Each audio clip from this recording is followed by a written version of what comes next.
Now let's talk about the experimental birthmarks. This is one of the most interesting features of the reincarnation literature. It is, and this is again is something that's not so easy to explain away. Experimental birthmarks are marks that are put on a body close to death or shortly after death even by members of the family typically. With the intention, with the purpose of following that person into its next They may like take a piece of charcoal or something and mark the body. Or sit from a cooking pot. This is another standard one. And this practice is found throughout Asia and or throughout mainland, Asia, and quite far back in time. We have some Chinese cases from early in the first millennium, right? Oh my! Second or third century, right?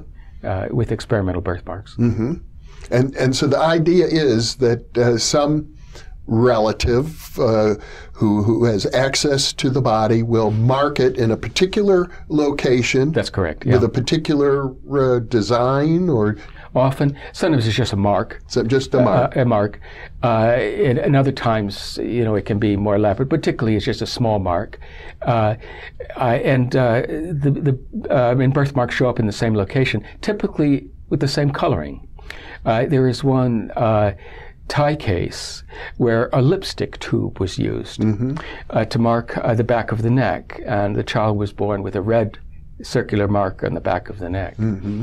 Now, in these cases, they don't necessarily, do they expect the child to be born in the same family? No, not necessarily. They just, and we don't really know, though, then how many experimental birthmarks are attempted. Yeah. And then, unless a child is born in in the same family or close by, or becomes known to the previous person's family, there's no way to verify it.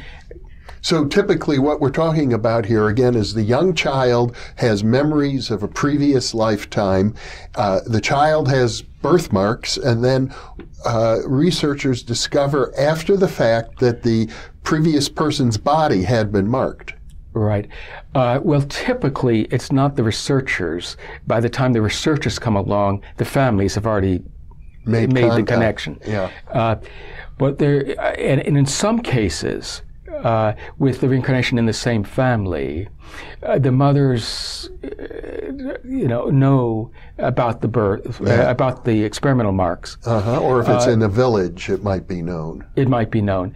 But when the mother is aware of it, the idea is put out that they could be due to what is called maternal impression.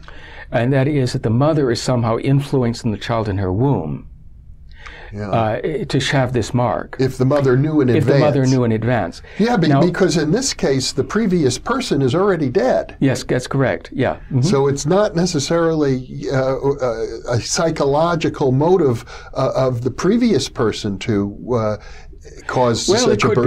It could be. But assuming that the dead person has some consciousness, which is of course implicit in reincarnation. Right. Well, remember many of these cases, the experimental mark is made before the person dies, before the person has lost consciousness. I see. In a minority of cases, it's after they've lost consciousness. And when it's after they've lost consciousness, yes, you have to suppose that the spirit is still somehow around, is still able, is still consciously aware, and is still able to take that in and then reproduce it. But there are a number of cases where the mother was not aware that the mark had been made at all. And in those cases, and those are more evidential, obviously. Right, because you can't attribute that to maternal impression. Unless you bring in our old bugaboo of super psi again. You have to say that the mother became aware psychically that this was done, and then used her powers to imprint this on the child. That's a stretch, I would say. I believe it is, particularly when the children then proceed to have behaviors or talk about that person's life. It becomes rather a stretch. Nevertheless, there are people who suggest this.